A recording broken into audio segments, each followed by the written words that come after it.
Regjia më bën me dije se kam një lidhje të drejt për drejt telefonike me Mirela Bogdanin, ish antare e Këshillit Bashkiak të Tiranës. Mirdita Bogdani. Mirdita zoti Xhaxhiu. Mirela Bogdani, jam kurios të di se si ai prisnit juve që Shembja Teatrit të bëjë një fe akomplit, të bëjë një fakti kryer, duke marrë parasysh faktin se çështja e teatrit tashmë ekzistonte në disa instanca të drejtësisë, të Këshillit Lart i Drejtësisë, ose si e shpjegoni këtë ngut për ta prishur? Jo, ajo e shëmtuara që ndodhi ishte për 3 arsye.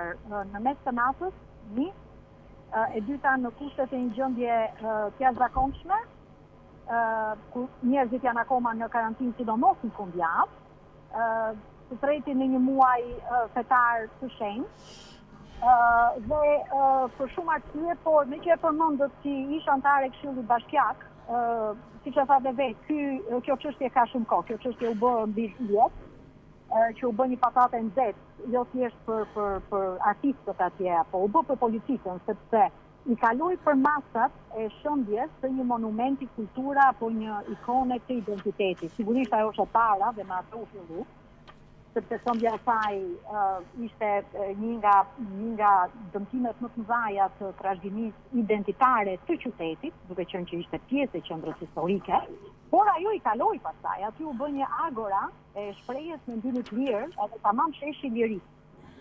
Duke marrë në konsiderat se çfarë interesash fshieshin me saj, domethënë mas shëndjes, nuk ishte thjesht tani kjo dihet nga të gjithë. Dhe përpara 2 vjetësh, kur pushteti lokal, para Këshillit Bashkiak duhet ta miratonte me vota, ishin pikërisht ne këshilltarët të opozitës, që me mos pranimin për të votuar, sepse ishte duhej me 3/5, nuk ishte me votim magjoritar, e pengum këtë gjë. Dhe arritëm ta pengojmë. Dhe të dhamë kontributin ton në atë kohë, dhe pastaj shkoi çështja, ju e dini fare mirë, në parlament që u bë ai ligji etj. Pra, sepse pengesa pallu bën Këshillin Bashkiak. Tani duke u kthyer kjo e para 3 ditëve, që ajo ishte absurde, e turpshme dhe papranueshme dhe ligjërisht, të marrësh vota me vrap të këshilltarëve, të antarëve të Këshillit Bashkiak, që është monopolorit dhe prandaj u bë, me email, që nuk pritën as datën 18 kur ishte mbledhja, kjo tregoi sinjalet që duke përfituar nga situata e jashtëzakonshme, e karantinës që vazhdon akoma në fundjavë, të bëhej kjo gjë të tjetër fund planit të bërë prekohësh. Mirela, do doja t'ju pyes një, Basha premtoi se kur të vinë në pushtet do ta ringrejnë teatrin siç ishte. Do doja t'ju pyes një, mendoni juve se ky ishte vendimi i opozitës së bashkuar pas 3 orë diskutimesh? I dashur zoti Xhaxhiu, unë nuk jam këtu të flas në emër të politikës, nëse unë kam shku në mënyrë të vazhdueshme që si individ e para, dhe e dyta, si drejtuese e shoqatës autoktone Tirana Intelektum për të mbrojtur teatrit.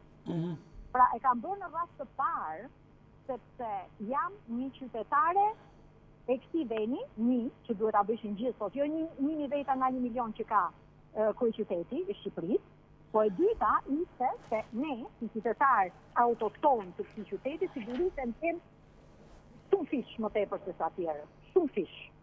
Kështu që unë, nëse sot isha atje dhe kam qenë në vjushmëri, nuk ka rëndësi se çfarë, apo dhe antarët e shoqatës Tirana Intelektum, kemi qenë se e para detyrë qytetare, e dyta detyrë demokratike, se aty ishin në dorë fazat e demokracisë në Shqipëri, e kaloi nga ajo si e Shembja e një monumenti kulture, kaloi ajo, edhe drejta, sepse e ndjem shumë fish më tepër, një njeri që jeton në një vend 300 vjet, e ndjem shumë më tepër se një që ka 5 apo 10 vjet, të jemi të qartë.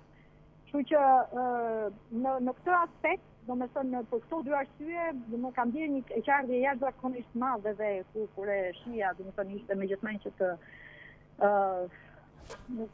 Ishte për te keqardhje. Zonja Bogdani, më lejo të insistoj në një pyetje tjetër. Sa ka ndikuar në leximin tuaj prezenca opozitës për ta politizuar çështjen e teatrit, madje nëse doni edhe për ta sfumuar një çik rezistencën në atyre artistët vërtet në 2 vjet e gjys? Tani, ajo sfumimi për mua shkon një çik atje ku duhet të shkoj, sepse me që kanë qenë prezente dhe me që kanë parë rolin që ka lujt opozita aty, përveç se ajsa ka mund, në pamjet parë, sepse duhet i hyrë gjërave më thellë të kuptosh se çfarë ndodh. Në pamjet parë, ato që kanë parë që shumë aktivistë të Partisë Demokratike kanë qenë aty dhe jo thjesht si detyrë qytetare, jo thjesht, po ta përsërisë, po ta theksoj këtë, jo thjesht si detyrë qytetare, por të organizuar nga partia e vetë përkatëse, pra do shkojmë aty, bile ka ndodhur edhe me turne, dhe me dezhune, dhe me orare e tjere që të jemi në ndihmë të qëndresarëve të teatrit, se ato me gjithmen bravo i qoftë, ato ishin heronjë, se për 2 vjet e 3 muaj që ato e kanë majtë rezistencën, ishte përtej çdo kufiri njerëzor. Kështu që janë të paktën, janë ndihmu në sigurisht në periudha akute kritike, sepse siç ishte Korriku 10 vjet e tjerë, sigurisht të ndihmuar backup nga aktivistët e Partisë Demokratike, që ka qenë dhe me orientim nga leadershipi i saj. Kështu që them që janë ndihmuar edhe për pas njerëz prezent aty, po dhe për të edhe si kauz që ne po e mbështesim, siç të thash, edhe shoqata jone mbështeti si kauz. Ne kishim mision tjetër, sepse ne misionet tona kryesore është rujtja e trashëgimisë identitare, dhe ai teatr ishte pikërisht ikona e trashëgimisë identitare, duke që një nga gjonat e pastat ngelme nga qendra historike e qytetit. Pra, në rast se ty të konvergojnë me Joni përbashkë si Joni, si shkon dhe mbështet. Kështu që unë me atë që kam parë, me atë që kam vërejtur aty, Partia Demokratike, të paktën flasë për ato, sepse i kam parë aktivistët aty, kanë qenë në mbështetje, siç kanë qenë dhe dita fundit. Faktikisht, kanë qenë dhe dita fundit. Tani, për atë që e nisës në fillim, unë në qoftë se Zoti Basha e ka thënë atë, shumë mirë ka bërë dhe shpresoj që ta mbajë premtimin, por sot po e thonim dhe po e diskutonim aty në shesh që edhe në ditë e fundit që filloi kjo çështje u bë akute, që çdo njeri që do vinë pushtet dhe çdo njeri që do jetë in charge, do ishte mirë që çfarë do të bëhet aty, sepse aty dihet që është një aferë e madhe oligarkiko-porosive, të ndërtimit të kullave apo ndërtimit të një teatri nga këto ala mostra betoni që me eufemizma të bashkohore që dalin pastaj ca smere arkitekturore. Nuk e di, ti zhdukin, ti hedhin në erë sepse aty duhet qendra historike e qytetit. Edhe ta ndërtojnë, edhe kur ta ndërtojnë. Okej, zonja Bogdani, më lejo t'ju... Jo, ta ndërtojnë, desha ta mbaroj, ta ndërtojnë replika të teatrit që ishte. Dakor. Replika. Dakor. Zonja Bogdani, keni 1 minutë kohë mbas pyetjes që do t'ju bëj të fundit. Zakonisht çuditë në Shqipëri, jo vetëm çuditë e zakonshme, po dhe çuditë politike zgjasin 3 ditë. Çfarë mendoni se do të ndodhë ditën e 4? Tashi këtu është e vërtetë, sepse këtu ka aq shumë skandale, të çdo lloj natyre, politike, financiare e tjerë. Dhe me thënë, këto janë aq të bollshme, Shqipëria i prodhon aq shumë, e kuptoj, me abundancë, sa që kjo është e vërtetë, nuk është se për shembull njerëzit kanë memorje të shkurtër edhe po i harrojnë. Jo, këtu ndodhin për ditë një skandal që është më i madh sa i ditë. Okej. Edhe çfarë fumon.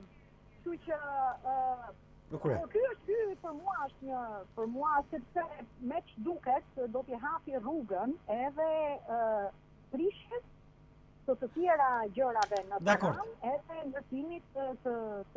Okej, zonja Bogdani, falenderoj për ndërhyrjen tuaj të drejt për drejt përmes telefonit në studion time. Të uroj një mbasdite të mbar. Ishim me Mirela Bogdani, një anëtare e Këshillit Bashkiak.